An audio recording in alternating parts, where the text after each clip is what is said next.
트랜서핑의 저자 바딤 잘란드는 소련의 양자 물리학자였어요. 이후에 정보통신 분야에서 일을 합니다.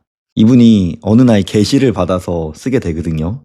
꿈에 있었던 일들이 정보처럼 자기 머릿속에 들어왔다고 합니다. 그래서 그거를 리얼리티 트랜서핑 시리즈 1권, 2권, 3권이 있죠. 그런 다음에 오늘 함께 나눌 책은 네 번째 책입니다. 그래서 트랜서핑의 비밀이 이후에 나왔는데 저 같은 경우에 트랜서핑을 만약에 읽는다라고 한다면 트랜서핑의 비밀을 먼저 읽고 그 다음에 리얼리티 트랜서핑 1, 2, 3 이렇게 읽는 거를 추천드려요. 1권부터 읽으면 약간 어렵게 느껴지는데 내용이 어렵다기보다는 좀 생소한 개념들, 그리고 저자가 자기가 개념을 만들어서 붙이다 보니까 좀 1권이 진입하기에 조금 어렵게 느껴질 수 있는데 그렇다고 내용 자체가 어렵거나 뭐 그런 건 아닙니다. 상당히 인사이트가 있는 책이라서 잠재의식을 공부하거나 이런 뭐 양자 물리학, 이분도 실제로 양자 물리학자였잖아요. 그래서 양자장 뭐 이런 거 공부할 때 꼭 읽어야 되는 필수 독서기도 하고 저희 인니치에서 계속 나누고 있는 책들의 기본 토대가 되는 책이라고 보시면 돼요. 리얼리티 트랜서핑은 반드시 읽어야 된다. 약간 이렇게 시작하고 싶네요.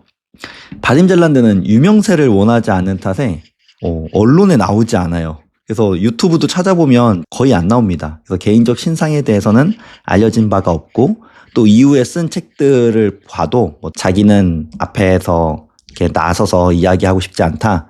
자기는 지혜를 전달하는데 책으로 전달하고 싶다. 약간 이런 생각을 가진 작가입니다. 리얼리티 트랜서핑에서 현실의 아말감이라는 챕터입니다. 우리가 리얼리티 트랜서핑 제1권에서 언급했던 슬라이드 기법을 통해 심상화를 만들어내면 물질세계라는 거울이 이를 현실로 실현시켜 줄 것이다. 하지만 구체적인 심상 외에도 자기 세계의 층에서 지속적이고 좋은 환경을 조성해주는 변하지 않는 배경을 유지해야 한다. 아마도 당신은 거울마다 자신의 모습이 다르게 나타나 보이는 것을 경험했을 것이다. 얼굴은 같지만 거울마다 다른 뉘앙스를 느끼게 한다. 감정적인 뉘앙스, 기분, 심지어 심리 상태까지 미묘하지만 포착할 수 있는 뉘앙스들이 구별되어 느껴지는 것이다. 각각의 거울 속에서 그것은 착하거나 화내는 모습이거나 건강하거나 아파 보이거나 매력적이거나 호감 가지거나 따뜻하거나 냉정하게 보일 수도 있다.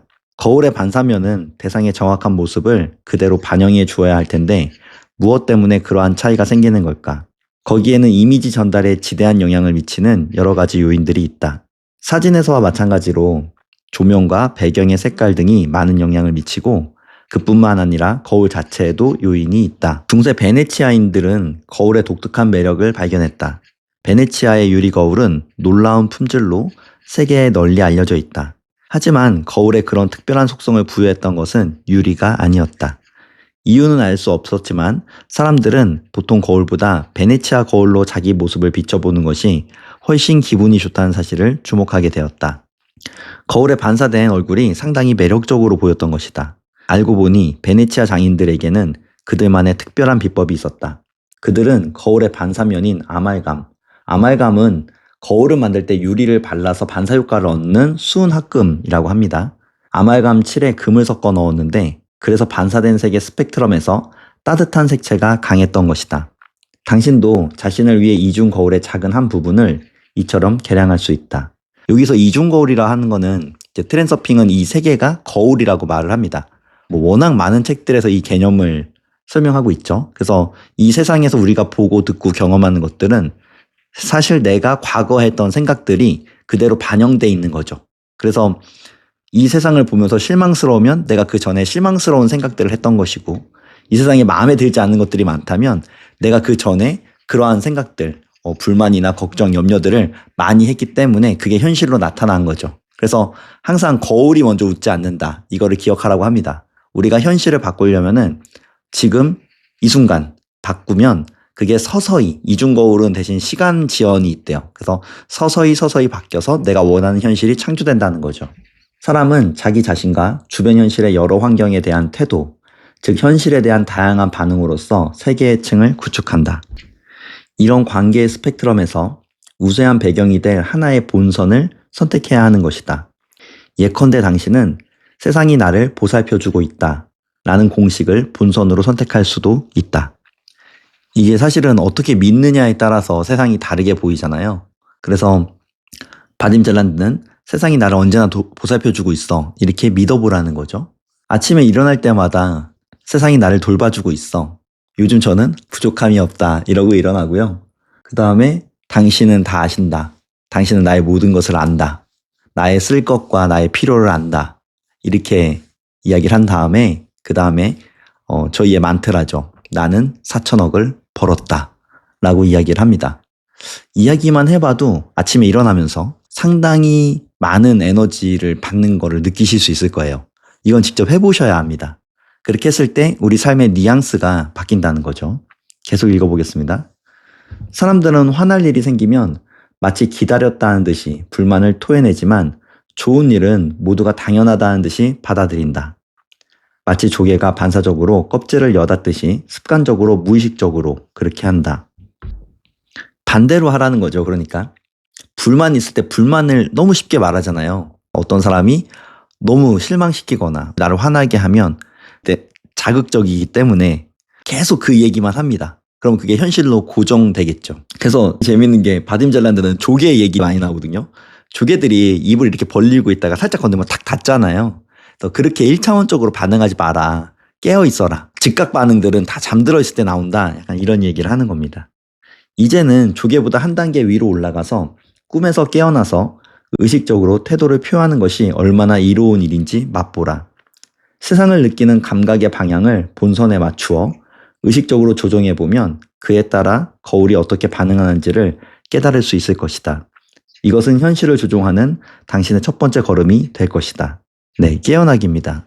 전에 한번 강의에서도 말씀드렸는데 깨어나는 방법은 아주 간단해요. 내가 감정적으로 격해 있거나 아니면 내가 뭔가 무의식적으로 어떤 일을 하고 있거나 그러니까 의식이 꺼졌다는 거를 알아차릴 때마다 스스로 나 지금 깨어있나? 이렇게 물어보기만 하면 깨어납니다. 그리고 이게 연습을 계속하다 보면 계속 깨어있는 상태로 이 세상을 바라볼 수 있어요. 그러면 생각보다 많은 사람들이 NPC처럼, 그러니까 NPC는 게임에 나오는 캐릭터들입니다. NPC처럼 움직인다는 걸 알 수 있어요. 너무 똑같이, 너무 정해진 대로 정해진 말을 하고 정해진 행동을 합니다. 가끔 소름 돋을 때가 있어요. 다 잠들어 있고 나만 깬 느낌이 들 때가 있습니다.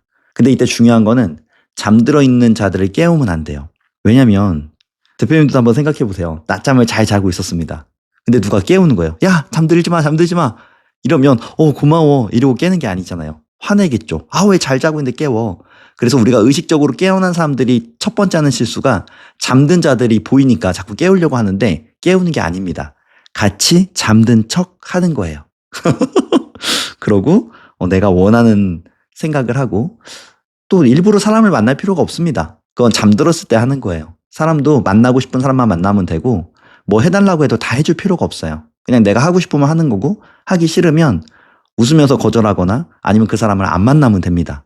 기억해보라. 어린 시절 세상은 정말 당신을 잘 보살펴 주었지만 당신은 그것을 대수롭게 여기지 않고 그저 당연한 것처럼 받아들였다. 과거를 되살펴보라. 옛날 시골 할머니 댁에서 뭔가 비슷한 일이 있지 않았던가? 마음의 눈은 그 먼 옛날로 돌아간다.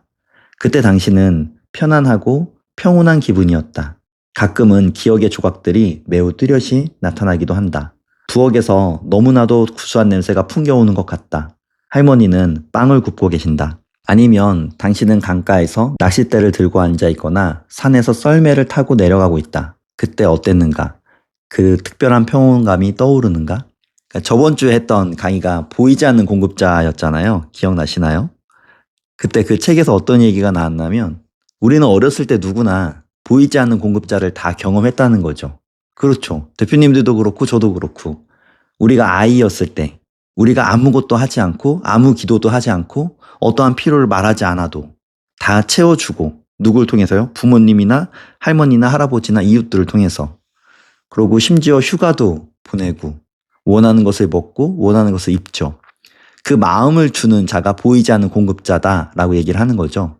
그래서 지금 이 바딤 잘란드가 말하고 있는 게 그런 겁니다. 우리가 어린 시절에 마음 놓고 놀았을 때 어떠한 의무도 없었을 때 근데 그거를 어른이 돼서도 할 수 있다라고 얘기를 하는 겁니다. 그때 그랬던 이유는 세상이 당신을 보살펴줬고 당신은 그것을 어렴풋하게 느끼기만 하고 거기에 큰 의미를 부여하지 않았기 때문이다. 물론 특별한 불만도 표하지 않았다. 당신은 마냥 좋았고 그게 전부였던 것이다. 아이는 투정을 부릴 때도 불만을 마음속에 담아두지 않는다. 엉엉 울고 발을 구르고 두 손을 휘젓지만 세상은 살금살금 부드럽게 그를 안으면서 다정하게 말한다. 그래 아가야, 뭐가 묻었니? 손이 더러워졌어. 자, 그럼 씻자. 그 작은 아이는 그렇게 자라난다. 세상은 최상의 것들을 그를 위해 모아두고는 새로운 장난감을 선물해주고 사랑으로 돌봐준다. 세상은 자신의 제자를 보살핀다. 이 행운아는 새로운 즐거움을 발견한다. 모든 것이 처음이고 새롭기 때문이다. 그러나 그 순간에는 그는 자신의 삶을 지키고 있다는 것을 인식하지 못한다. 세월이 흐른 후에야 그는 지금보다는 그때가 모든 것이 얼마나 더 좋았는지를 깨달으면서 회상을 하게 된다. 그런데 시간이 흐르면 왜 삶의 색채가 바래지고 그 평온감이 근심스러운 불안감으로 변해가는 것일까? 나이가 들수록 문제거리가 많아져서 그럴까? 그렇지 않다. 사람은 자라면서 계속 부정적인 태도를 표하는 성향을 얻어가는 것이다. 불만감은 그저 편안해하는 만족감보다 더 강렬한 감정이다. 저희 어머니는 목사님 딸이었죠. 저희 외할아버지가 목사였으니까요. 저희 아버지가 목사님입니다. 저희 아버지가 전임 전도사 때 교회를 가는데 그 교회에서 가장 예쁜 자매가 저희 어머니라고 하더라고요. 저는 저희 어머니가 화내는 걸 한 번도 본 적이 없어요. 정말 순수합니다. 그리고 원하시는 거를 되게 주변에서 잘 해줘요. 그러니까 이제 교회는 장로님들이 이렇게 돌봐주시거든요. 장로님이랑 집사님, 권사님들이 목사님도 월급제입니다. 잘 모르시는 분들이 있더라고요. 헌금하면 목사님이 다 가져가는 거 아니냐, 뭐 이런 얘기를 제가 어렸을 때 너무 많이 들어가지고 그런 거 아닙니다. 네, 헌금도 그렇게 뭐 많이 들어오지도 않고요. 개척교회 같은 경우에는 헌금을 하면 교회에서 재정집사, 재정장로 이런 분들이 있어요. 그분들이 재정을 보고 그 중에서 목사님 월급이 채택이 돼서 목사님한테 드리는 거죠. 장로님이랑 지사님들은 사업하시는 분이 많지 않습니까? 그러니까 돈을 많이 버는 분들도 꽤 있으시죠. 아직도 기억나는 게 저희 어머니가 요번에 시골교회로, 그러니까 한참 됐죠. 또 시골교회 간지는 가서 보니까 부엌이 마음에 안 드신 거예요. 어떤 장로님이 놀러 오셨는데, 할아버지 장로님이 저희 엄마가 되게 해맑게, 어머 장로님 부엌이 리모델링 되면 너무 좋을 것 같아요. 행복할 것 같아요. 이렇게 해달라는 말도 안 하고, 장로님이 그래요? 하고 해주셨다는 거예요. 너무 기뻤대요, 엄마가. 그러니까 잘 생각해보면 되게 힘들이지 않고 선물을 받는 사람들 있잖아요. 저도 그런 편에 속합니다. 저는 되게 힘들이지 않고 많은 사람들의 호감을 잘 얻거든요. 감사하게도. 바리스타여서 그런 것도 있지만은, 그냥 기뻐하면 되는 것 같아요. 그런 면에서 강범구 작가도 되게 힘들이지 않고 많은 사람들의 호감을 받는 캐릭터죠. 잘 표현합니다. 뭘 받았을 때 많이 기뻐하면 더 많이 주고 싶잖아요. 그런 얘기를 하는 것 같습니다. 근데 대부분 사람들은 나이를 먹으면서 노력해야지만 얻을 수 있고 그런 행운은 나에게 오지 않아. 그러고 너무 진지하게 사는 거. 저는 진지한 게 문제라고 생각해요. 삶을 너무 진지하게 살아. 잘 못 살고 있는 겁니다. 진지하게 산다는 거는. 마치 아이가 진지하게 인생 어떻게 살지? 이렇게 말하는 거랑 같은 거예요. 우리는 누구나 다 아이니까요. 그렇죠? 할아버지도 아이였을 테고 할머니도 아이였을 테고 또 자기 마음을 가만히 들여다보면 어느 순간 나이가 멈췄잖아요. 저 같은 경우에는 고등학교 2학년 혹은 대학교 2학년에서 멈춰있는 제가 있습니다. 더 이상 나이를 먹지 않아요. 그래서 군대에 갔을 때도 보초를 쓰는데 너무 신기했어요. 와, 내가 왜 여기 서 있지? 대표님들은 안 그러신가요? 안에 있는 자는 나이를 먹지 않습니다. 계속 읽어보겠습니다. 살다 보면 많은 일들이 일어나지만 사람은 자신이 그 모든 것에도 불구하고 행복하다는 것을 깨닫지 못하므로 세상으로부터 더 많은 것을 요구한다. 제자는 은혜를 잊고 버릇이 나빠져서 점점 더 많은 것을 요구한다. 물론 세상은 날로 높아져가는 그의 요구를 만족시키기에 역부족이고 그래서 세상에 총하는 불만을 토하기 시작한다. 그는 이렇게 말한다. 당신은 나빠. 내가 원하는 것을 주지 않으니까. 당신은 날 위해 주지 않는군. 그는 세상에 대한 태도를 바꾼 것이다. 불만이 가득 찬 영혼과 변덕스러운 마음은 이 부정적인 태도에 있어서만은 혼연일체를 이루고 있다. 계속 읽겠습니다. 그렇지만 세상은 거울이기에 씁쓸한 마음으로 어쩔 수 없이 내 사랑, 내가 원하는 대로 될 거야 라고 대답해야 할 수밖에 없는 것이다. 그러니까 불만을 말하면 그 불만스러운 상황을 계속 만들어줄 수밖에 없다는 거죠. 왜냐? 세상은 거울이기 때문에. 짜증을 말하고 걱정과 염려를 말하면 짜증나고 걱정스럽고 염려스러운 상황을 계속 만들어줄 수밖에 없는 겁니다. 왜? 거울이기 때문에. 그걸 원한다라고 세상은 받아들이는 거죠. 계속 생각하는 것을 세상은 투영해 줍니다. 그 결과 현실은 그 사념을 그대로 반영하여 나쁜 쪽으로 변해간다. 그렇게 불만의 이유는 늘어가고 그리하여 세상과 사람의 관계는 악화되는 것이다. 바로 그런 식으로 한 시절의 총화로 귀여움을 받던 사람은 어느덧 소외계층으로 전락하여 세상이 자신에게 빚을 갚지 않는다고 불평만 늘어놓는 것이다. 참 딱한 일이다. 사람은 자신이 스스로 모든 것을 망쳐놓았다는 사실을 깨닫지 못하고 있다. 거울에 비치는 어떤 불쾌한 면을 보고 거기에 주의를 뺏겨서는 불만스러운 태도로서 반응한다. 그 결과로 모든 것이 이전보다 더 나빠지는 것이다. 그러나 모든 것을 원래대로 되돌려 놓을 수 있다. 그 고요하고 평온한 느낌, 어린 시절의 아이스크림 맛, 상쾌한 기분, 밝은 희망과 삶의 즐거움으로 말이다. 그것은 매우 간단하다. 믿을 수 없을 정도로 쉬운 일이다. 하지만 믿지만 말고 스스로 한번 시험해보라. 스스로 의식적으로 현실에 대한 태도를 바꾸면 세계의 층을 새롭게 창조해낼 수 있다는 것을 아무도 모르고 있다. 당신이 외부 세계에 대한 느낌을 어떻게 만들어내느냐에 따라 그런 세계가 그대로 반영되어 나타날 것이다. 이것은 자신의 현실을 만들어내는 구체적인 작업 방식이다. 이 순간부터 무슨 일이 일어나든 자신의 태도를 스스로 선택할 것을 생활의 규칙으로 삼아보라. 저희는 생각의 주인입니다. 저희는 감정의 주인이죠. 생각과 감정은 길들이지 않으면 야생 말처럼 혹은 미친 말처럼 막 날뛰어요. 지가 주인인 줄 알아. 근데 그들의 주인은 우리입니다. 그래서 마음을 다스리고 생각을 다스려서 나의 주권을 회복할 때 내가 그것을 선택할 수 있다는 거죠. 대부분 감정 선택을 못한다라고 생각하고 사는 사람들이 너무 많은 거예요. 제가 화를 내게 했어. 그게 아닙니다. 내가 화를 선택한 거죠. 와, 이 상황이 걱정스럽고 염려스러워. 그게 아니죠. 내가 걱정하고 염려하기로 선택한 겁니다. 반대 것도 선택할 수 있어요. 그것만 깨닫고 있어도 지금 바딤잘란드는 세상이 바뀐다라고 얘기를 하고 있는 겁니다. 현재가 당신이 바라는 만큼 좋지는 않더라도 그것이 중요한 것이 아니다. 어쨌든 모든 것은 그리 나쁘지 않고 이보다 훨씬 더 나빠졌을 수도 있을 것이다. 세상이 당신을 안고 어르고 할머니의 빵을 먹여주고 동화 이야기를 들려준 것을 기억하는가? 하지만 자라는 과정에서 당신과 세상 사이에는 벽이 생겨버렸다. 평온한 천진난만함이 소외감으로 바뀌었고 신뢰는 의심으로 변해버렸고 우정은 타산적인 이해관계로 변질되고 말았다.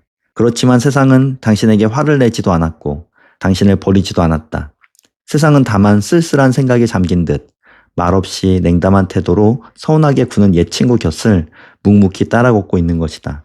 주변을 돌아보라. 당신의 세계는 아직도 당신을 보살피고 있다. 이 나무와 꽃들은 바로 당신을 위해 자라고 피어난다. 바로 이 태양과 하늘, 구름들도 당신은 신경조차 쓰지 않지만 이들이 없다면 어떻게 될 것인가. 그리고 일과에 지친 힘든 하루 끝에 저녁이 오면 창 밖에서 시원한 바람이 불어오고 비가 내린다. 그 때문에 당신은 휴식을 취하고 안락함을 즐길 수 있는 것이다. 세상은 여전히 당신을 먹여주고 또 재워주고 있다. 그러나 당신은 세상이 분명히 나빠졌으며 옛날처럼 되돌아갈 수 없다고 철석같이 믿고 무심히 세상에 등을 돌린 채 잠에 빠져 있는 것이다. 하지만 거울이 변하지 않는 것과 마찬가지로 세상도 변하지 않았다. 단지 당신의 태도가 달라졌고 따라서 당신 생각의 반영으로서 그런 현실이 나타난 것뿐이다. 자, 이제 눈을 뜨고 잠자리에서 일어나 주변을 둘러보라. 이것이 바로 당신과 함께 그렇게도 좋은 시절을 보냈던 당신을 늘 보살펴 주었던 여전히 그대로인 그 세계인 것이다. 자신이 마침내 환상에서 깨어난 것을 깨닫게 된다면 얼마나 기쁠지를 상상이나 할 수 있을까? 이제 당신은 돌아와 세상과 함께 있으므로 모든 일도 다시금 옛날처럼 이어질 것이다. 그리고 한 가지 명심해야 할 일은 재촉하지 말라는 것이다. 왜냐하면 세 번째 거울의 법칙대로 세상이 이전 상태를 회복하는 데는 시간이 필요하기 때문이다. 당신에게는 무엇보다 참을성과 자제력이 필요할 것이다. 당신은 지금 자신의 현실을 형성시키기 위해 실질적인 작업을 하고 있는 중임을 이해해야 한다. 작업의 내용은 다음과 같다. 많은 상황들 가운데 아주 사소한 상황을 만날 때에도 좋은 일이든 나쁜 일이든 어떤 경우에도 아말감 공식을 반복하라. 행운을 만나면 과연 세상이 당신을 염려하고 보살피고 있음을 확인하기를 잊지 말라. 사소한 일이라도 그때마다 그것을 확인하라. 불행한 일을 당할 때에도 여전히 모든 것은 의도 조율의 원칙에 따라 필요한 대로 잘 흘러가고 있다고 생각해야 한다. 작업의 내용은 다음과 같다. 많은 상황들 가운데 아주 사소한 상황을 만날 때에도 좋은 일이든 나쁜 일이든 어떤 경우에도 아말감 공식을 반복하라. 행운을 만나면 과연 세상이 당신을 염려하고 보살피고 있음을 확인하기를 잊지 말라. 사소한 일이라도 그때마다 그것을 확인하라. 불행한 일을 당할 때에도 여전히 모든 것이 의도 조율의 원칙에 따라 필요한 대로 잘 흘러가고 있다고 생각해야 한다. 저는 이걸 오더에서 시편 23편의 시에서 말씀드렸죠. 현재의 고백이 아니라, 그러니까 다윗이 도망자가 돼서 쫓기잖아요. 근데 현재 고백을 하지 않아요. 완전 반대되는 말을 합니다. 내가 쫓기는데 나는 편안하게 쉬고 있다. 나는 지금 충분하다. 나는 전혀 두렵지 않고 이 모든 것이 잘 될 것을 안다. 이런 식의 시를 고백하는 거죠. 다윗은 오더의 기법을 알고 있었던 것 같아요. 지금 여기서 말하는 아말감 공식은 우리 삶의 뉘앙스를 바꿔주는 공식이죠. 그래서 좋은 일이 생길 때는 그것에 주의를 더 두는 겁니다. 와, 나한테 이런 좋은 일이 생기기 시작했어. 양자장이 내 생각에 반응했어. 길에서 동전을 주술 때 그래서 정말 기쁘게 주스라고 하잖아요. 100원을 주셨더라도 100억을 주순 것처럼 막 드디어 막 이러면서 죽고요. 그리고 간혹 안 좋은 일이 생길 때는 야, 이거 얼마나 좋은 일이 생기려고 그러면서 이 모든 게 4천억을 벌기 위해서 일어나고 있는 일이야. 이런 식으로 세상을 믿으면서 가라 이런 말입니다. 어떤 상황에 처하든지 당신의 반응은 한결같이 세상은 어떤 경우에도 나를 보살펴주고 있다 라는 태도여야 한다. 운이 좋으면 그 일에 특별히 주의를 보내고 운이 안 좋을 때는 의도 조율의 원칙을 따르라. 그러면 당신은 늘 행복한 인생 트랙에 머물 것이다. 세상은 당신을 불쾌한 일로부터 보호해 줄 것이다. 세상이 어떤 방법으로 그렇게 할 수 있는지는 당신이 알 수 없다. 그냥 세상을 믿어보라. 당신은 신뢰하는 법을 배워야 한다.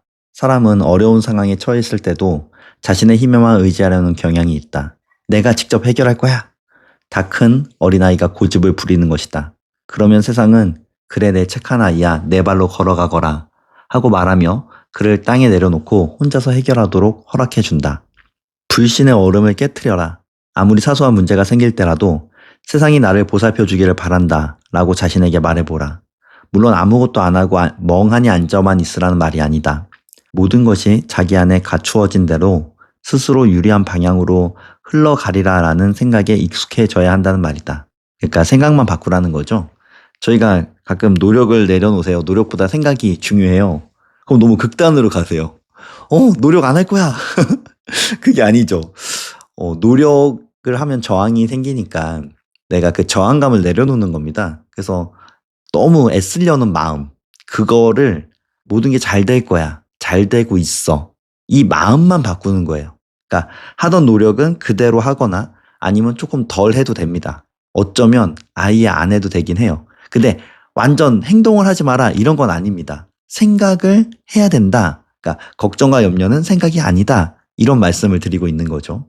많은 분들이 걱정과 염려를 생각이라고 착각해요. 원하지 않는 게 생각이라고 착각합니다. 자기는 생각이 많대요. 그건 생각이 아니에요. 그건 그냥 걱정과 염려죠. 저희가 말하는 생각은 원하는 것을 명쾌하게 머릿속에 그리고 그곳으로 가기 위해서 이미 갔지만 가기 위한 방법을 계속 생각하는 것. 그리고 이미 그 존재가 되는 것. 이게 저희가 말하고 있는 생각입니다. 거울은 당신이 그리 생각한다면 그리 될 것이라며 당신의 생각을 그대로 반영해 줄 것이다. 세상이 당신의 사소한 일부터 중요한 문제까지 모두 염려하고 보살펴 주도록 허락하는 습관을 만들어 보라. 우산을 안 챙기고 집을 나섰는데 막 비가 오려고 한다. 집으로 돌아갈 필요가 없다. 자신에게 나는 나의 세계와 산책하러 간다 라고 말하라. 당신의 세계에게 나를 보살펴 줄 거지? 그렇지? 이렇게 말하라. 그러면 당연히 그는 그럼 내 사랑이라고 대답할 것이다. 주저없이 그를 신뢰해도 된다. 비는 안 올 것이다. 혹시 오더라도 그는 때맞게 피할 곳을 마련해 줄 것이다. 그러나 혹시 그렇지 않아서 세상이 보살펴 주지 않았다라는 의심이 들더라도 노여워하지 마라. 당신이 거울 앞에 서 있다는 사실을 늘 잊지 마라. 그 거울에 세상에 대한 당신의 느낌이 고스란히 반영되는 것이다. 크게 낙심할 필요가 없다. 의심과 싸우는 것은 더더욱 부질없는 짓이다. 실수와 실패가 일어날 자리를 남겨두라. 필요한 것은 본선을 따라 방향을 유지하는 일이다. 세상이 당신을 보살펴 주도록 허락하고 나면 많은 부분에서 세상을 신뢰해도 된다. 사람들이 모든 문제를 혼자서 다 해결할 순 없다. 그 문제들을 세상에 맡겨라. 세상은 당신보다 더 많은 가능성과 기회를 가지고 있다. 예컨대 당신의 세계의 층은 무수한 타인의 세계의 층들과 겹쳐 있기 때문에 당신의 의도만으로 모든 위험을 피할 수는 없는 것이다. 당신의 의도를 자신의 안전에 집중하는 대신 당신을 보살피고 보호해주는 세계의 층을 형성하는 데 집중하라. 그러면 당신의 세계의 의도가 작동할 것이다. 자신이 무엇을 가장 많이 염려하느냐에 따라 특별한 아말감을 선택할 수 있다. 예를 들어 이런 것이다. 나의 세계는 나를 위해 최상의 것을 골라준다. 내가 가능태 흐름을 따라 움직이면 세계는 나를 마중 나온다. 나는 내 의도로서 나의 세계의 층을 형성한다. 나의 세계는 나를 보호해준다. 나의 세계는 나를 문제로부터 해방시켜준다. 나의 세계는 내가 안락하게 살 수 있도록 보살펴주고 있다. 나는 주문하고 나의 세계는 그것을 수행한다. 나는 모를 수 있지만 나의 세계는 나를 어떻게 보살펴야 하는지를 알고 있다. 나의 의도는 실현되고 모든 일이 되어야 할 대로 펼쳐진다. 하나의 기도문이죠. 이렇게 생각하면서 사는 겁니다. 저는 요즘에 너무 행복해요. 삶에 어려움이 없는 건 아닙니다, 대표님들. 아무리 밝아 보이고 아무리 좋아 보이는 사람도 깊게 들어가서 들어보면 삶에 다 빛과 어두움이 있어요. 보여주지 않을 뿐입니다. 하지만 그럼에도 불구하고 기쁨을 유지할 수 있어요. 왜냐하면 기쁨은 선택하는 거기 때문에 내가 오늘 기쁘기로 선택하고 너무 기뻐. 너무 행복해. 이러면 기쁘고 행복한 일들만 벌어지기 시작합니다. 영화 어바웃 타임에서 결혼식 장면 기억나세요? 신랑이랑 신부가 결혼식에 들어갑니다. 너무 좋은 거예요. 특히 신랑이 그 신부를 너무 사랑하죠. 신부도 신랑을 너무 사랑합니다. 둘이 그 웃는 모습이 너무 예쁘잖아요. 근데 그 결혼식에서 폭우가 쏟아집니다. 엄청난 비바람과 풍랑과 막 난리도 아니죠. 천막 날아가고 물 맞고. 근데 이 신랑과 신부는 그날이 잔치이기 때문에 그게 뭐가 문제겠어요. 다 재밌는 거예요. 비가 내려도 좋고 물벼락이 쏟아져도 좋고. 근데 그 하객들은 각각 상황마다 다릅니다. 어떤 하객들은 당황스러워하기도 하고 어떤 하객들은 짜증이 나기도 하고 어떤 하객들은 화가 나기도 하겠죠. 비가 오니까요. 쫄딱 젖었으니까. 그러니까 사실 이 인생에서 벌어지는 일들은 그렇게 중요한 게 아니에요. 그냥 벌어지는 일입니다. 그것을 내가 어떻게 바라보고 내가 어떻게 해석하고 어떻게 받아들일 것인가. 그래서 진지하면 안 된다는 거예요. 진지하면 다 화나요. 화날 일이 아닙니다. 그냥 재밌게 보는 거죠. 아이가 안 일어나서 학교에 못 가. 그럼 엄마들은 진지해집니다. 그럴 필요가 없어요. 제가 어렸을 때 저도 잘 못 일어났거든요. 근데 어느 계기로 잘 일어나게 됐는데 저희 아빠가 제가 자고 있었는데 이제 엄마는 어디 사모 모임 같은 데 갔나 봐요. 그래서 아빠가 저를 보냈어야 되는데 저희 아빠는 되게 쿨해서 아들아 일어나라. 자 학교 가야지 하고 안 일어나면 놔둡니다. 그리고 제가 자다가 이제 초등학교 그때 5학년 때였거든요. 자다가 너무 깨어나게 일어난 거예요. 사방이 조용한 그 느낌 알죠? 딱 늦잠 잤을 때 사방이 조용하잖아요. 그래서 일어나서 뭐야? 하고 식탁에 가보니까 쪽지가 하나 있습니다. 아들아 아빠 운동 갔다 온다. 너 학교 가야 돼. 그래서 원래 그날 그냥 학교를 안 갔어야 되는데, 결석했어야 되는데, 또 초등학생이니까 순진하잖아요. 그래서 막 가방을 막 싸서 학교를 갔는데, 1시 30분인가? 2시 30분인가? 그러니까 그 아직 학교가 안 끝났을 때였어요. 근데 쉬는 시간도 아니니까. 그 운동장을 걸어가는데 운동장에 또 아무도 없는 거예요. 그때 체육 시간이 없었나 봐. 혼자서 걸어가는데 운동장이 너무 먼 거예요. 그래서 교실 앞에 가니까 선생님이 수업하고 있어요. 너무 난감하더라고요. 머뭇머뭇거리니까 이제 선생님이 들어와서 앉으라고 해서 이제 앉았는데 그때 이후로 지각을 안 합니다. 그래서 제가 가끔 저희 와이프한테 이제 말해주거든요. 그 아이를 깨우려고 하지 말고 당신이 잠든다 아이랑 싸우다 보면 당신은 그냥 잠들지 의식을 말하는 거예요. 잠들지 말고 그냥 출근해라. 저희 와이프는 이제 카페로 출근을 하니까.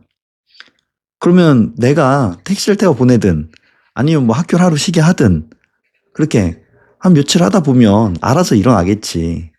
늘 이렇게 얘기하지만 네, 아직까지도 잘 안 되더라고요. 그래서 뭐 또 양육은 저희 와이프 몫이니까 몇 번 말해주고 놔둡니다. 왜냐면 저도 잠들어요. 말해주다가. 네. 다시 이제 또 읽어봅시다. 이 외에도 자신만의 아말감을 별도로 생각해낼 수 있을 것이다. 다시 한번 말하지만 중요한 것은 인내심을 가지고 기회가 생길 때마다 아말감 공식을 끊임없이 확언해야 한다는 것이다. 저희의 아말감은 뭡니까? 저희는 나는 4천억을 벌었다. 나는 4천억을 벌었다. 이거죠. 처음에는 이것이 습관이 될 때까지 집요하게 노력할 필요가 있다. 네, 저희는 3년 반 정도 했어요. 매일매일. 저널링도 거의 매일 1시간 이상씩 하는 것 같아요. 어떻게 하면 4천억을 벌까? 어떤 효과가 있냐면 한 9개월째 때부터 믿어지기 시작합니다. 벌 수도 있을 것 같은데? 이게 한 9개월째 때부터 저는 믿어졌고요. 그 다음에 1년이 지나니까 1억, 2억이 너무 작아 보이는 거예요. 그러니까 주관적인 거잖아요. 그러니까 1억, 2억을 하루 만에 벌 아이디어들이 찾아오기 시작했습니다. 그리고 실제로 하루 만에 1억도 벌어봤고 2억도 벌어봤고 3억도 벌어봤죠. 재밌는 거는 그 전에도 그 능력은 저한테 있었는데 왜 그런 아이디어가 안 왔을까 생각해보면 하루에 1억을 버는 건 불가능해. 하루에 2억을 버는 건 불가능해. 라고 생각했기 때문에 그랬던 것 같아요. 저희 저번 주에 런칭한 것도 1억 3,800만 원인가? 하루에 그렇게 런칭을 했습니다. 저희는 교육과 자동화 프로그램을 팔고 있는데 그 온라인 같은 경우에는 정말 상상을 뛰어넘을 정도로 많은 매출이 나가곤 해요. 그래서 대표님들도 어려운 거 아니잖아요. 그냥 생각만 바꾸는 겁니다. 나는 4천억을 벌었다. 이렇게. 어렵지 않잖아요. 그리고 손해볼 것도 없습니다. 뭐 내가 이렇게 얘기한들 누가 나한테 돈을 뺏어가는 것도 아니고 물론 이제 내 주변에 결이 안 맞는 사람들한테는 그 말을 하면 안 돼요. 잠들어 있는 자들한테는 오히려 내 에너지를 뺏기기 때문에 깨어있는 분들이랑은 말해도 됩니다. 근데 잠들어 있는 사람들이랑 말하는 게 아니에요. 비밀을 유지해야 됩니다. 그러고 나면 이 모든 것이 습관이 되고 나면 모든 것이 아주 순조롭게 진행될 것이다. 이 단순한 방법 속에는 당신이 상상하지도 못하는 강력한 힘이 담겨 있다. 세상에 대한 당신의 태도를 조종할 때 당신은 비로소 현실의 조종자가 된다. 이중 거울은 당신의 평온한 삶을 세상에서 알아서 보살펴주는 그런 가능태의 섹터를 현실로 실현시켜 줄 것이다. 시간이 지나면 당신은 자신에게 아주 아늑한 현실을 만들어내게 될 것이다. 반갑고 유쾌한 사건들의 찬란한 물결이 당신을 기다리고 있으니 마음을 준비하라. 나는 지금 조금도 과장해서 말하는 것이 아니다. 당신의 세계의 층이 당신의 눈앞에서 문자 그대로 변모할 것이고 당신은 놀라움을 금치 못할 것이다. 지금 이 순간, 앞으로 당신은 세상이라는 거울을 더 이상 이전처럼 보지 않을 것임을 알 수 있다. 바로 지금 변화의 바람이 일어나는 것을 당신은 느꼈을 것이다. 당신과 당신의 세계는 다시금 함께 있게 되었다. 당신의 세계가 모든 것을 알아서 챙겨줄 것임을 알라. 어떠셨나요? 트랜서핑의 비밀은 정말 많이 읽은 책이고 읽을 때마다 새로운 책입니다. 개념만 조금 어렵죠. 그래서 트랜서핑의 비밀에 보면은 중간중간에 그 개념을 설명한 장들이 있어요. 그래서 그걸 한번 보고 다시 트랜서핑 1, 2, 3권을 보고 삶에 적용해 보고 중요한 거는 스스로 실험해 보는 겁니다. 그러니까 책에서 아무리 뭐라고 하든 그게 뭐가 중요합니까? 그거를 내가 실험해 봐서 되나 안 되나, 내 삶에서는 어떻게 일어나나, 이거를 실험해 봐야 돼요. 진짜로 알아야 돼요. 체험을 통해서 알아야 됩니다. 그럴 때 그 생각의 힘을 정말 알 수 있어요. 내가 생각만 바꿨는데 이런 일이 벌어지네? 내가 생각만 벌었는데 돈이 이렇게 들어오네? 내가 생각만 바꿨는데 정말 세상이 바뀌네? 이거를 경험해 보셔야 됩니다. 그래서 오늘 트랜스서핑의 비밀에서는 아말감의 법칙, 저희는 어떻게 합니까? 나는 4천억을 벌었다. 이렇게 이야기하는 거죠. 세상은 나를 보살펴주고 있다. 나는 부족함이 없다. 내 안에 당신은 나의 모든 필요한 것을 이미 알고 있다. 이렇게 이야기하는 겁니다. 좋네요. 지금까지 조성민 작가의 위드 유였습니다. 트랜서핑의 비밀은 이니치 아카데미에서 지난 강의 영상 중에서 2025년 1월달 강의가 트랜서핑 시리즈였어요. 매우 반응이 좋았고요. 트랜서핑 1, 2, 3권 그리고 트랜서핑 현실의 지배자까지 세트로 묶어서 강의를 했었습니다. 트랜서핑의 비밀은 전에 챌린지 때 강의를 풀었죠. 그때 깊게 한 6주 정도 이 트랜서핑의 비밀로 강의를 했었고요. 또 이렇게 제가 생각했을 때 트랜서핑의 비밀 중에서 가장 중요한 아말감 법칙에 대해서 대표님들과 나눌 수 있어서 너무 행복했습니다. 영상이 도움이 됐다면 좋아요와 구독 그리고 댓글을 남겨주시면 힘이 됩니다. 댓글이 정말 힘이 되더라고요. 왜냐면 이제 바빠서 그 강의 준비하고 요번에 이제 바쁘잖아요. 제가 온라인 수익화 과정도 시작됐고 또 새롭게 준비하는 것도 많고 저희가 5월부터 9월까지 정말 빡빡하게 바쁘거든요. 다 이미 플랜이 있어요. 그래서 이니치 아카데미에서만 진행되는 어떤 플랜도 있지만은 다른 분들, 그러니까 요즘에는 조인트가 많이 되고 있다 보니까 다른 조인트 돼서 다른 플랫폼에 가서 사업이 진행되는 경우도 있고 새로운 것을 만들어서 또 진행되는 것도 있고 이래서 또 그분들이 저희 제자분들, 그러니까 수강생분들이죠. 이런 분들이 또 성과를 내고 있으면 저희가 가서 거기에서 조인트를 해드리고 있습니다. 그러다 보니까 이게 5월부터 9월까지는 정말 바빠요. 근데 댓글을 보고 그래도 한 편 더 올려야지 이런 힘을 받는 것 같습니다. 아직도 저도 그런 거에 영향을 받습니다. 초보 유튜버니까요. 그래도 300명이 넘게 또 구독을 해주셔서 깜짝 놀랐어요. 아무도 모르게 조용히 시작했는데 도움이 되셨으면 좋겠습니다. 대표님들은 대표님 세상의 유일한 창조자입니다. 대표님들의 생각은 원하는 생각도 원하지 않는 생각도 모두 현실로 창조됩니다. 그래서 우리는 늘 생각을 잘 관찰해야겠죠. 우리의 모든 생각과 감정은 오더가 되어서 대표님들의 삶을 창조합니다. 이 시간 이후로 원하는 오더만 내려서 멋진 삶, 행복한 삶을 살기를 바라면서 이만 마치도록 하겠습니다. 감사합니다.